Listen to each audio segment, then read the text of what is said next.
Eh bien bonjour à tous, c'est Fivi, on se retrouve aujourd'hui pour une vidéo un peu différente de d'habitude, puisque voilà, je suis actuellement en vacances, à l'heure où vous regarderez cette vidéo, donc du coup je suis obligé de tourner des vidéos d'avance pour que vous ayez votre dose hebdomadaire de vidéos, et donc du coup je vais avoir un peu moins de temps pour tourner cette vidéo, mais ça n'empêche qu'elle sera quand même intéressante, l'un n'empêche pas l'autre. Et donc dans celle-ci, on va s'intéresser à faire un Snake 60 fps en Java, donc si vous savez pas programmer en Java, ça va être un petit peu compliqué de suivre, de comprendre ce que je vais faire, mais je vais essayer de bien vous expliquer quand même, ça pourrait être plutôt pas mal, je vais essayer de faire un truc assez clair quand même.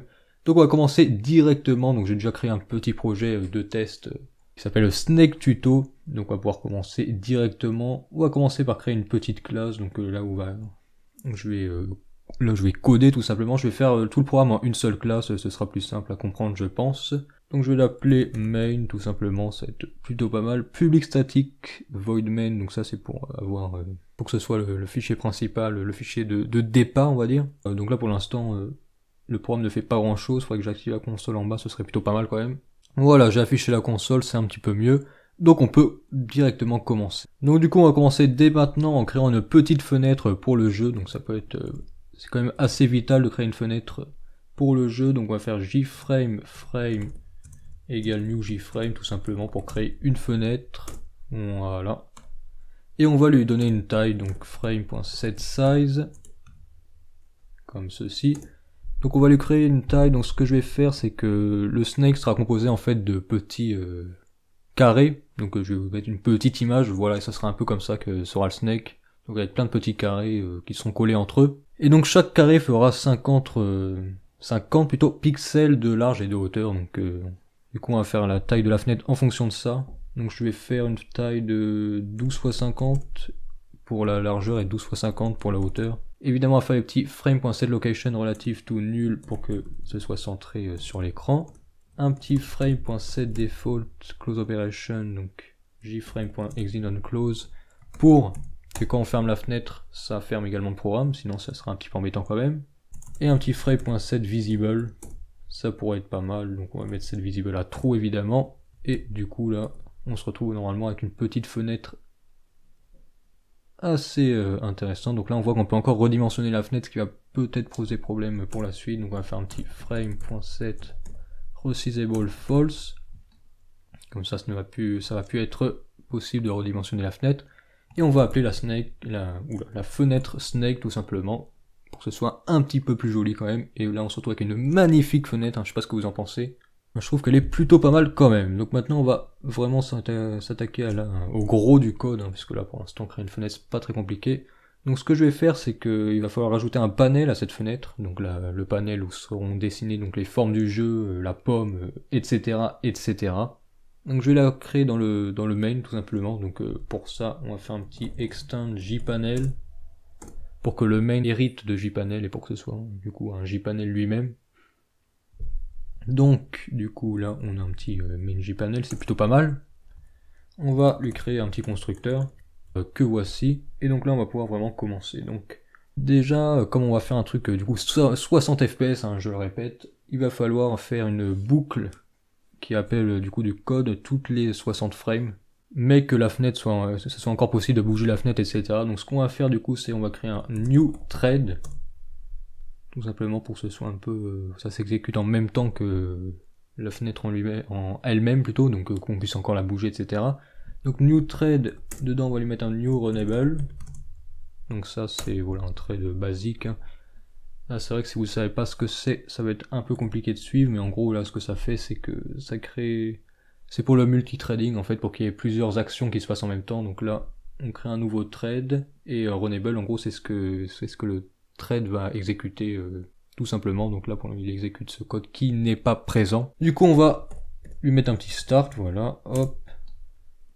Donc du coup là ce thread va se créer et s'exécuter directement, et du coup on va écrire le code qu'il va contenir.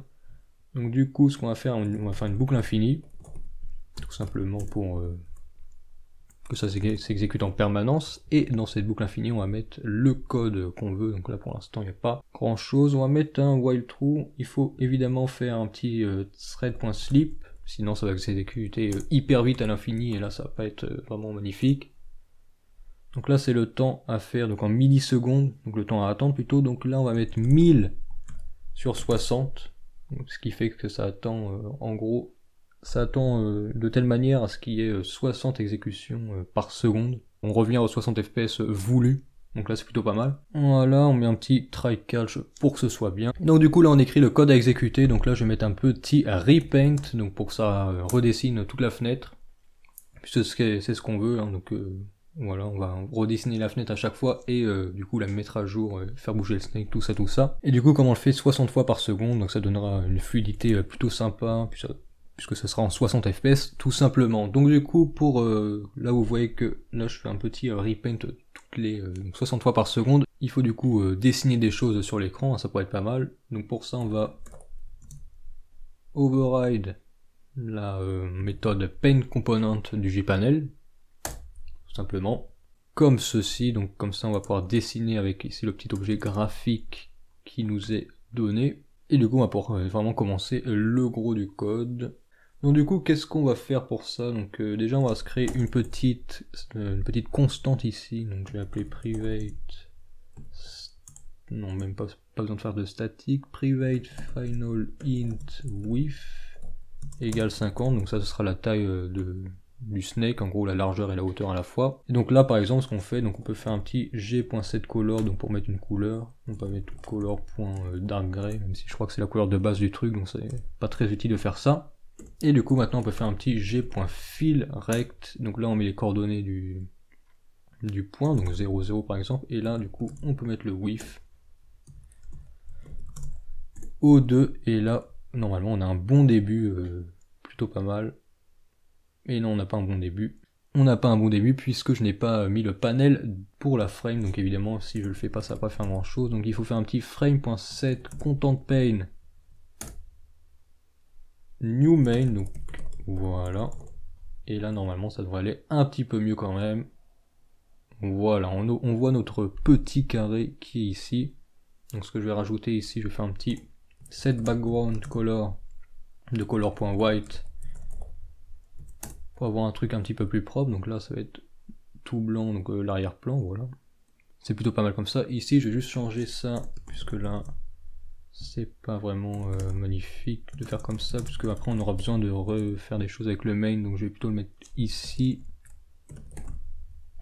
Et voilà, comme ça je peux le passer ici en argument. C'est un peu mieux comme ça, parce qu'on aura encore besoin d'utiliser cet objet panel tout à l'heure, donc on verra ça tout à l'heure. Donc du coup maintenant qu'on est ici, ce qu'il va falloir faire c'est du coup créer le snake, ça peut être plutôt pas mal. Donc déjà on va créer une classe pour représenter donc chaque partie du snake.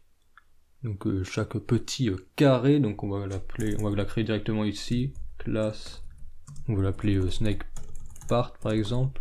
Voilà, du coup on va lui mettre quelques attributs, on va lui mettre public, int, x, y et une direction, donc ça va être la direction dans laquelle va se diriger la partie, puisque comme ce sera un truc en 60 fps, il y aura une notion d'offset et tout à appliquer, donc qui s'appliquera en fonction de la direction de la partie, donc on verra ça tout à l'heure. Et du coup on va lui créer aussi un petit constructeur, on va le mettre ici. Alors int x, int y, int direction, et du coup ici on va du coup initialiser les attributs, donc this.x égale x, this.y égale y, et this.direction égale direction, tout simplement. Du coup on a quelque chose de plutôt pas mal ici qui va nous être utile du coup pour faire le snake tout à l'heure. On va lui créer une petite méthode clone qui va être important, donc ce sera pour tout à l'heure, mais là pour l'instant je vais juste la créer comme ça. Donc on va override le clone de object, et ici du coup le clone, on va renvoyer un new snake part avec les arguments, enfin les attributs de celle-ci, quelque chose de plutôt simple comme ça. Du coup voilà, on a nos snake parts, donc du coup notre snake va être créé à partir de ces différentes parties. Du coup on va faire un petit private et on va utiliser un deck, donc un deck qui est plutôt pas mal puisqu'il nous permet de récupérer facilement le premier élément et le dernier élément et de les supprimer facilement, donc je trouve qu'il est plutôt adapté pour la situation. puisque c'est ce qu'on va utiliser, hein, si je vous remontre ici le snake. En fait, pour faire avancer le snake, ça va être très simple. On va commencer déjà par ici copier la tête et la mettre ici. Voilà, donc c'est comme ça qu'on fait avancer un snake, hein. Ici d'ailleurs, il faut que j'enlève les yeux, sinon ça va être un peu embêtant, voilà. Donc on commence par faire du coup avancer la tête, et ensuite on supprime la queue, comme ça, et c'est juste comme ça qu'on fait avancer un snake, hein. Il n'y a pas vraiment de plus compliqué. Du coup c'est pour ça qu'on a besoin d'accéder au premier élément pour le dupliquer, et au dernier élément juste pour le supprimer, donc je trouve que c'est pour ça que le deck est plus adapté. Mais après vous pouvez toujours utiliser une linked list ou ce que vous voulez, ça marche aussi. Du coup on va créer le deck qui va contenir des snake parts, donc on va l'appeler snake égale new, et du coup là on va créer un array deck tout simplement pour qu'il y ait une implémentation du deck plutôt pas mal. Il y en a plusieurs, j'ai préféré prendre celle-ci. Je me suis pas trop intéressé à toutes les implémentations, mais bon voilà, celle-ci m'a l'air plutôt intéressante, on va dire. Donc du coup on va commencer, on va directement dans le code ici rajouter du coup une première partie au snake, donc directement dans le main, puisque il faut bien initialiser le snake quand même. Donc add new snake part, voilà. X, alors X on va être 0, 0, et pour la direction on va mettre 39, donc 39 ça correspond en gros à la touche droite du clavier, donc la flèche droite. Du coup cette première partie ira vers la droite tout simplement, donc voilà. Et maintenant il va falloir dessiner donc chaque partie, donc pour l'instant on va faire ça comme ça, on va faire for snake part, donc ça c'est une boucle for each, snake part p, donc dans le snake, et du coup on va ensuite le dessiner tout simplement. Donc g.draw, non c'est absolument pas draw, c'est fil rect, du coup on prend p.x fois width, puisque après on aura une notion d'offset et tout, donc pour l'instant, attendez, je dis juste ça, je vais vous montrer après. p.y fois width également, et après ça on le prend et on le met ici et ici tout simplement.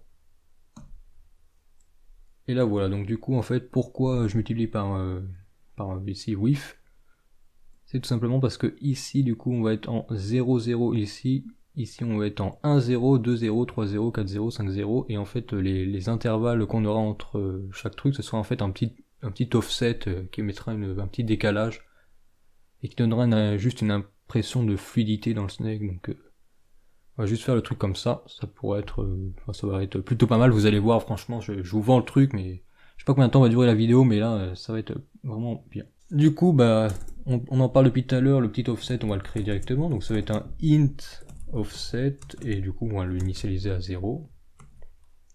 Et ce qu'on va faire, c'est que à chaque passage donc dans le page component, on va lui rajouter un offset plus plus. Voilà. Donc comme ça, c'est plutôt pas mal. Donc du coup, ce qu'on va faire, c'est que donc l'offset en gros c'est le décalage qu'on intégrera ici tout à l'heure. Et du coup, ce qu'il faut, c'est que quand il atteigne le 50, il reparte à 0 du coup, pour que ça se réinitialise en gros le décalage, parce qu'une fois qu'il arrivera à 50, ça veut dire que le snake passe d'une case à l'autre, il passe par exemple de 0 0 en 1 0. Du coup il n'y a plus besoin de décalage, donc du coup il faut le remettre à 0, donc si offset égale width, on va le remettre à 0 tout simplement, voilà. Et on bougera également le snake, je sais pas si on va le faire maintenant d'ailleurs. On va pas le faire maintenant. Donc là ce qu'on va faire, c'est on va s'intéresser donc au décalage, donc on va le faire directement. Donc ce qu'on va faire, c'est le décalage en fait il va varier selon la direction du snake. Si le snake va vers la droite, le décalage va être par là-bas, sinon s'il va vers la gauche il va être par là-bas, et pareil pour en bas et en haut, donc on va s'occuper de ça maintenant. Donc if p.direction, donc ça c'est la direction de la partie à laquelle on s'intéresse maintenant, donc dans la boucle. Donc si la direction est égale à, on va commencer par 37, ou que la direction est égale à 39, donc ça c'est pour avoir les directions verticales. Donc je vous ai pas dit, la flèche de gauche a pour code 37, la flèche de haut a pour code 38, celle de droite c'est 39 et celle du bas c'est 40, donc du coup on va utiliser ces valeurs pour traiter l'offset du snake. Donc du coup, si la direction est de 37 ou 39, donc ça veut dire que le décalage doit être horizontal. Donc on va s'occuper de ça maintenant. Hop, hop ici. Donc si il va vers 37, donc ce qu'on va faire, c'est qu'on va faire un décalage de moins offset pour le décaler vers la gauche. Donc p.xy plus ici, donc on va faire une petite condition ternaire. P.direction égale 37. Donc s'il va vers la gauche, on lui rajoute moins offset, et sinon on lui rajoute offset. Et du coup on va faire pareil pour s'il se déplace dans le sens vertical, en copiant tout simplement ça, et en le mettant ici pour le sens vertical, donc Y, et du coup au lieu de faire 37, on va faire 38, c'est-à-dire s'il se déplace vers le haut, on va faire un décalage vers le haut tout simplement. Puisque si vous ne savez pas, hein, mais ça je pense que vous le savez, donc là on voit déjà le snake qui se déplace. Mais en gros, dans une fenêtre Java, ici on a le 0, 0. Là, quand on se déplace vers la droite, ça augmente vers les X, et quand on se déplace vers le bas, ça augmente dans les Y. Tout simplement. Du coup maintenant c'est bien beau, on a la direction du snake, etc. Il faudrait peut-être la changer quand même avec le clavier, ça pourrait être plutôt pas mal. Donc pour ce faire, on va tout simplement à la frame, donc on va lui rajouter un key listener, donc voilà, tout simplement, qui va écouter les entrées clavier. Donc voilà, il va écouter les entrées clavier, mais là pour la frame ça va pas être très utile, puis c'est plutôt pour le panel, donc le jeu qu'il faudrait utiliser cette touche, enfin cet event plutôt. Donc du coup on va créer une petite méthode publique onKeyPressed, voilà, qui va prendre en argument un keyCode, donc c'est le code de la clé, enfin le code de la touche sur laquelle on appuie. Public void, hein, j'ai oublié de dire, voilà. Donc voilà, du coup ici on verra ça tout à l'heure, et on va tout simplement ici l'appeler directement avec un petit, on va mettre le panel un peu plus haut pour y avoir accès, et du coup on va faire un petit panel .onKeyPressed e.getKeyCode, et du coup voilà, là on aura accès aux touches. Vous voyez que si je fais un petit sysout, là je me suis trompé d'ailleurs, c'est mieux d'écrire keycode quand même, c'est un peu plus sensé, keycode, et là du coup ça pourrait peut-être j'active. Si j'appuie sur la touche de gauche 37, du haut 38, de droite 39 et du bas 40, donc c'est juste à ces touches là qu'on va s'intéresser. Donc du coup ce qu'on va faire, vu que c'est que ces touches là qu'on veut, on va traiter l'information. Donc si keycode est plus grand ou égal à 37 et keycode est plus petit ou égal à 40, là on s'en occupe, et sinon on s'en fout tout simplement.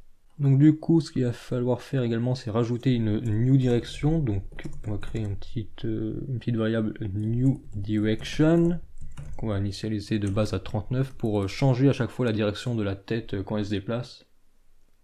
Puisque là quand on appuie sur le bas, on veut que ça aille vers le bas, et du coup mettre à jour la direction de la tête. Donc c'est ce qu'on va faire grâce à cette variable new direction. Et donc ce qu'on va faire, c'est tout simplement, alors non, il faut rajouter un petit truc ici, puisque sinon ça va être un peu embêtant, puisque là on veut pas que le joueur puisse aller dans une direction opposée. Par exemple s'il est à droite, on veut pas qu'il puisse appuyer vers gauche pour aller directement vers la gauche, sinon ça voudrait dire qu'il meurt immédiatement, et c'est pas hyper fun quand même. Donc pour faire ça, on va faire un petit if mat.apps keycode.new direction est différent de 2. Donc pourquoi faire ça? Puisque si on va vers la droite, donc 40, et qu'on fait moins 30, non, vers la droite c'est 39, et qu'on fait moins 37, donc pour aller vers la gauche, ça fait 2. Et si on fait 37 moins 39 en absolu, ça fait 2 aussi. Du coup ça permet de traiter, pour pas que ce soit en fait le côté opposé. Je sais pas si c'est très très clair quand j'explique, mais bon. Toujours est-il que c'est ça. Si vous comprenez pas trop, revenez peut-être en arrière. Vous voyez que ça paraît logique pour les directions, etc. Enfin bref. Du coup là, si c'est différent de 2, on peut commencer à faire... bon, on peut même le faire directement, new direction égale keycode, donc pour changer la direction, tout simplement. Donc du coup, maintenant qu'on a changé la direction, on a ici le snake qui est dessiné et tout. Il va peut-être falloir le changer de position, puisque là, c'est bien, on voit le petit décalage qui se fait, mais il change pas de case, donc c'est un peu triste. Donc ce qu'on va faire ici, c'est qu'on va rajouter une petite méthode move dans les parties, donc pour les faire bouger et les faire changer de case. Qu'on appellera donc ici quand l'offset sera égal à width pour cette case là. Donc on va l'appeler public void move comme ceci. Donc du coup ici on va faire un petit if donc pour savoir si la direction est verticale. Donc si la direction est verticale, donc c'est-à-dire si la direction est de 37 ou que la direction est de 39, on va s'occuper du X. Et sinon on s'occupe du Y. Donc du coup là on va s'occuper du X, donc X plus égal, la moto s'il te plaît merci, donc direction égale 37, donc on lui enlève moins 1, et sinon on lui rajoute 1 pour aller vers la droite, et moins 5 pour aller vers la gauche. Petite condition ternaire qui va bien, on va faire pareil pour Y, Y plus égal, si la direction est de 38, on lui enlève 1, et là, on lui rajoute 1, tout simplement. Donc ici, à chaque fois qu'offset retourne à 0, on va du coup bouger le snake, donc on va s'occuper de ça directement. Donc du coup, pour bouger le snake, on l'a vu tout à l'heure, il faut dupliquer la tête, bouger donc le duplicata de la tête, et supprimer la queue tout simplement. Donc on va faire ça, on va s'occuper de ça directement. Donc on va commencer par dupliquer la queue, donc pour faire ça, on va faire un snake.add first, donc pour l'ajouter dès le début, snake.getFirst tout simplement, voilà, comme ça on duplique la tête.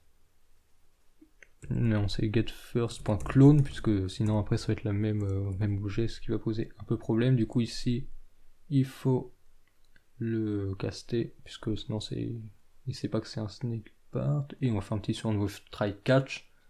Voilà, comme ça on a dupliqué la tête. Donc on va ensuite récupérer la tête. Donc on fait un petit get first tout simplement. Voilà, on récupère la tête. On va bouger la tête en faisant un petit head.move. Si j'écris bien head, c'est mieux. Hop, head.move. Voilà. Également, il faut changer la direction de la tête. Donc on va faire head.direction égale new direction. Puisque une fois qu'elle a bougé, on va changer sa direction pour le coup d'après, pour que la direction puisse changer du snake, donc c'est ici avec le new direction, donc quand on tape sur le clavier. Donc voilà, tout simplement, et ensuite on va le rajouter dans le snake, donc snake.addFirst head, et comme ça devrait être plutôt pas mal. Donc ensuite évidemment il faut virer la queue, donc snake. Donc comment on va faire ça? Normalement on peut faire pick last. Non, c'est pas pick last, donc ça doit être Paul last. Voilà, donc ça nous permet de le récupérer et de le supprimer, mais là on s'en fout un peu de le récupérer ici. Donc là normalement ça devrait marcher, on devrait avoir un snake qui bouge. Donc on a un snake qui bouge et qui se duplique.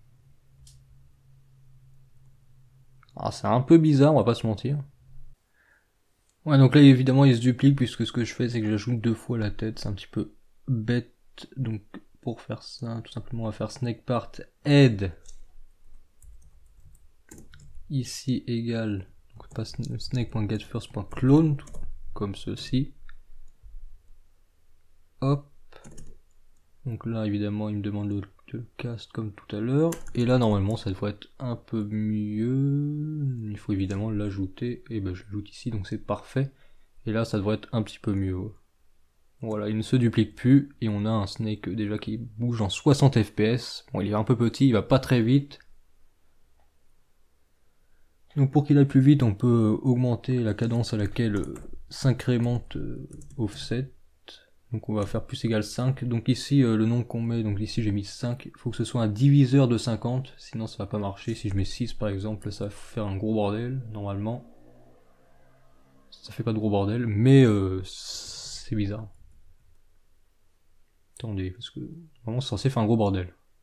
Ouais, voilà, vous voyez, c'est pas très fluide. Non, mieux vaut mettre 5, voilà, c'est... Non, puisque si jamais offset n'est jamais égal à width, ça va jamais se reset, et du coup ça posait des problèmes. Là ça pose pas de problème puisque avec le décalage ça donne l'impression qu'il bouge normalement, mais en fait ça crée des gros problèmes. Du coup là, si on met donc un nombre qui est un diviseur de width, donc 5 qui divise 50, ça marche bien, donc là on voit qu'il bouge un peu plus vite quand même. On va mettre, je sais pas ce qu'on peut mettre, on peut mettre 2, ou là on va laisser 5, voyons voir, 2. En 2 c'est un petit peu lent, donc on va mettre 5. Voilà, ça m'a l'air pas mal. Donc du coup, maintenant qu'on peut faire bouger le snake, il faudrait peut-être le faire grossir, ça peut être plutôt intéressant. Donc avant ça, il faut quand même créer une pomme, hein, dessiner une petite pomme. Donc on va faire une petite méthode qu'on va appeler public void create apple, avec le magnifique accent. Donc voilà. Il faut quand même ici créer une pomme. Donc on va créer la pomme donc avec de type point, donc ça permet de stocker deux nombres, donc x et y, ce qui est plutôt adapté pour la pomme vu que pour la positionner il faut deux nombres x et y. Donc private point apple égale donc new point, donc de base on va l'initialiser à 0 0, mais après on va changer ça, vous inquiétez pas. Donc là on a notre apple qui est ici, et ici on va commencer par dès que ça va s'initialiser, on va faire un create apple pour directement la bouger. On va également avoir besoin d'un random, donc pour lui donner une position aléatoire, donc on va le créer ici, private random rand égale new random. Voilà, et du coup ici on va directement la générer, donc apple.x est égal à rand.nextInt 12. Et on fait pareil pour apple.y, donc 12 c'est la taille de l'écran multiplié par width, donc qu'on a mis ici, donc du coup on réutilise cette valeur. Et là du coup on va avoir notre pomme, donc maintenant il faut la dessiner, hein, ça peut être pas mal. Donc pour la dessiner, on va faire ici, on va la dessiner avant le snake pour qu'elle soit en dessous quand il passe. Donc on va faire ici, on va lui donner une petite couleur assez sympa, on va faire g.setColor. On va mettre une color.red, voilà. G pour changer la couleur de l'objet graphique ici. Et du coup on va dessiner l'apple, donc on va faire un fil ovale. Donc pour la coordonnée x, donc pour l'abscisse on va faire un petit, donc apple.x fois width. Ici pour y, apple.y fois width. Non. Voilà. Ici on va mettre, donc on va pas faire une pomme de la taille d'une partie du snake, donc on va mettre width sur 2 pour la hauteur et la largeur, et du coup là normalement on devrait avoir une petite pomme qui devrait être générée. Voilà, elle est ici, donc on voit qu'elle est pas très centrée, c'est un peu moche, donc pour faire ça on va ici la décaler un petit peu, donc on va rajouter width sur 4 pour lui mettre un petit décalage en x, et en y on va faire pareil, on rajoute width sur 4. Et là normalement elle devrait être centrée et ça devrait être plutôt pas mal. Voilà. Je vais aussi enlever cette petite ligne de debug ici. Et voilà, du coup on a notre pomme qui est générée, donc c'est plutôt pas mal. Il va cependant falloir du coup faire grossir le snake pour quand il la touche cette pomme, et générer du coup une nouvelle pomme ensuite. Donc ce qu'on va faire pour faire grossir le snake, c'est que comme d'habitude, on va ici dupliquer la tête. Donc on va la dupliquer, donc ça c'est ce qu'on fait déjà de base, mais du coup pour le faire grossir, il suffit simplement de ne pas virer la queue, de ne pas supprimer la queue, donc c'est aussi simple que ça. Hein. Donc on va faire ça ici, on va rajouter une petite variable de type booléen pour savoir s'il est en train de grossir ou non. Donc de base il grossit pas, mais dès qu'il touchera la pomme, il grossira. Et ici, donc si il est en train de grossir, s'il n'est pas en train de grossir, alors on vire la queue, ici. Et sinon, eh ben on dit qu'il est plus en train de grossir tout simplement. Et s'il va pas grossir à l'infini quand même ce snake, ce serait un peu triste. Après ce serait un peu difficile le jeu quand même. Donc voilà, isRolling égale false. Donc c'est plutôt pas mal. Maintenant il va falloir quand même voir donc si le snake est à la même position, donc si la tête est à la même position que la pomme. Donc ça on va le voir ici, on va tester si la tête est à la même position que l'apple ici. Donc if head, bon, .x égale apple.x, donc si c'est la même abscisse, et head.y égale apple.y, et si c'est la même ordonnée, alors on sait qu'on est sur la pomme.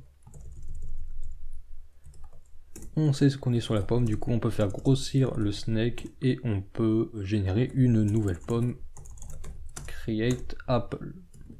On va voir, et on va voir si cette partie fonctionne. Voilà, donc vous voyez, ça fait grossir le snake, c'est plutôt pas mal.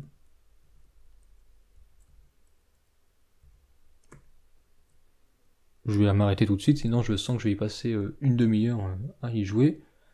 Donc du coup, donc ça c'est plutôt bien, mais par contre là le petit problème c'est qu'on peut pas perdre dans le jeu. Alors, normalement si on se touche nous-mêmes, on est censé perdre, donc ce qu'on va faire c'est qu'on va le tester ici.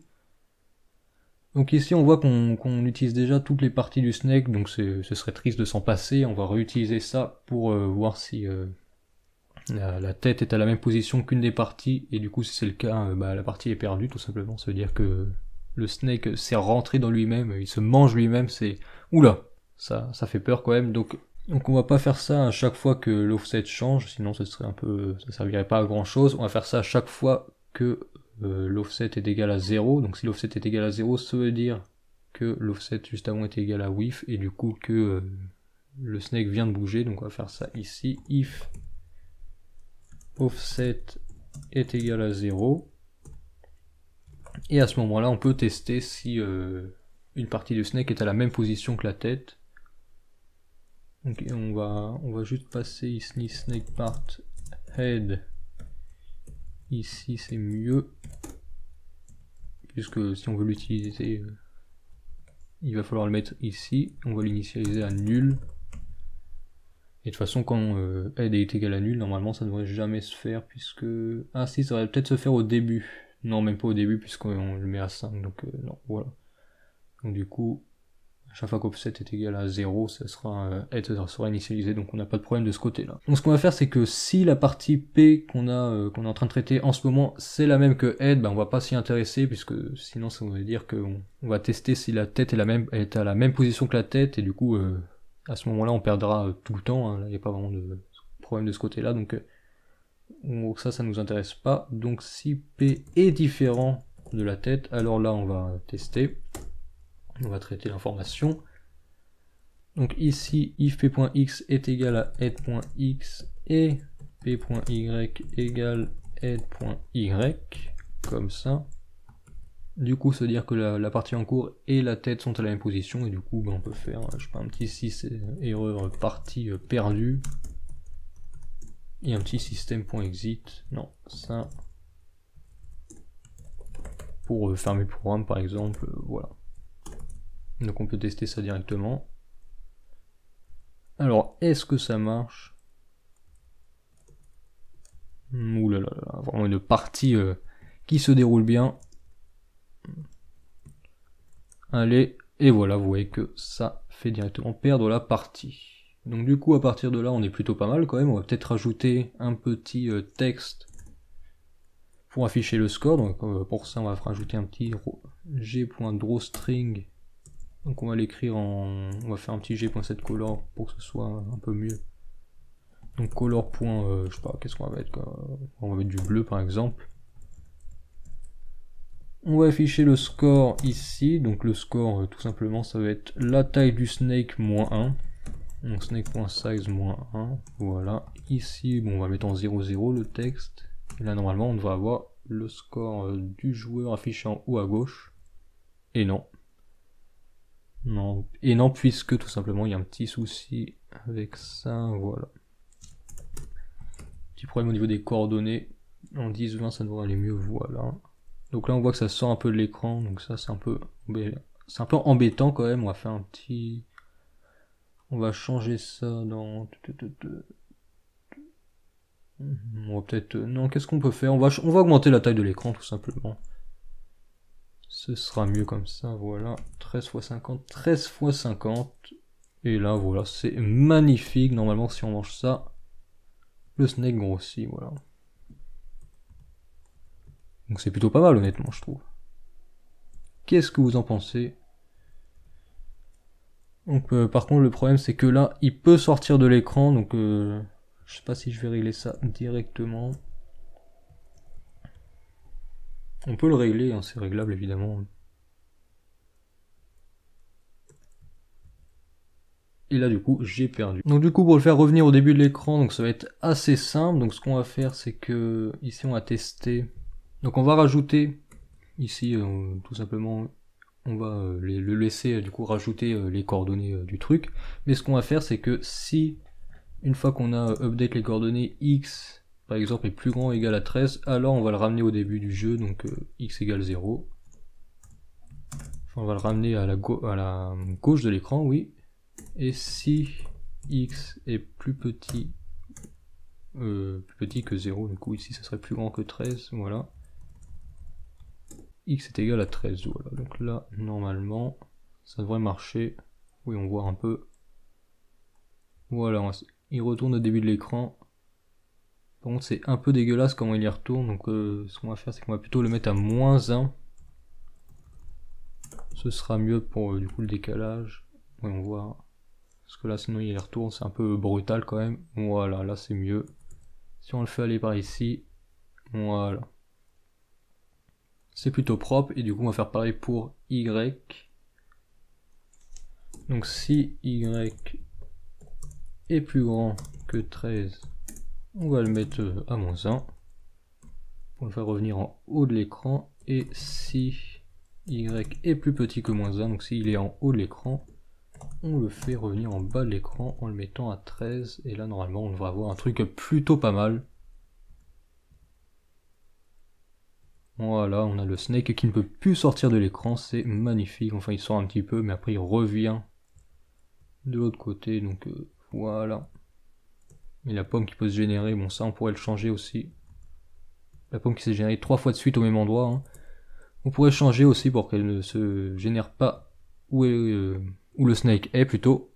Donc ça c'est pas non plus très compliqué, mais après ça va être un peu embêtant au niveau performance quand le Snake sera très grand, mais là je pense pas que ça pose problème. Donc ici ce qu'on fait c'est que tant que donc on va faire une boucle infinie, voilà, c'est pas, ça va pas être ça va fonctionner, voilà, vous inquiétez pas, la situation est en main. Donc on va générer donc infiniment, voilà, des coordonnées pour cette pomme. Par contre, ce qu'on va faire, c'est qu'on va faire un petit for, attendez une seconde, voilà, for snake part p, donc dans le snake, on va faire donc if p.x est égal à apple.x, donc si jamais il y a une partie du snake qui est aux mêmes coordonnées que la pomme,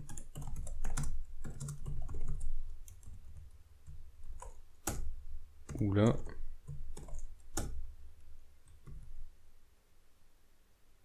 donc on va mettre une variable à true, tout simplement, on va créer une petite variable ici, donc boolean is at the same position of a snake part. Non, ça peut être un petit peu long à écrire. Donc on va dire if position available, tout simplement. Donc ici, si c'est aux mêmes coordonnées, du coup position available est égal à false. De base on va dire que c'est égal à true. Du coup ici on va pouvoir faire on va pouvoir changer ça, on va mettre plutôt un do while, ce sera mieux qu'une boucle infinie quand même. While position available, tant que la position n'est pas disponible. Ici on va mettre ça, voilà. Hop, on va créer le truc ici pour qu'elle soit disponible pour la boucle. Voilà, hop, hop, hop, voilà. Qu'est-ce que vous dites de ces instructions quand même, de ces explications? Je trouve qu'elles sont plutôt pas mal. Hop, hop, hop, hop, hop, hop, et là on fait pop, hop comme ça. Non, je vais vous expliquer un peu mieux le truc. Donc ici, en fait, donc on crée tout simplement une position, une variable, donc position available, donc position disponible. On crée ici donc la pomme avec ses coordonnées x et y. De base, on dit que la position est disponible, mais on va ensuite le tester. Donc snake part p, donc pour chaque position du snake, on regarde si elle est à la même position que l'apple. Si c'est vrai pour au moins une partie, du coup ici on pourrait faire un petit break, parce que ça sert à rien de continuer, pour sortir de la boucle. Si c'est vrai pour au moins une seule partie, même pour une seule juste, puisque là on teste que pour une partie vu qu'il y a le break. Si c'est vrai pour une seule partie, alors la position n'est pas disponible. Et du coup, bah, comme ici on a un petit while, tant que la position n'est pas disponible, du coup on retourne dans la boucle et du coup elle va s'exécuter tant que la position ne sera pas disponible tout simplement. C'est un peu compliqué à expliquer, mais vous allez voir que ça marche très très bien, regardez ça. Voilà.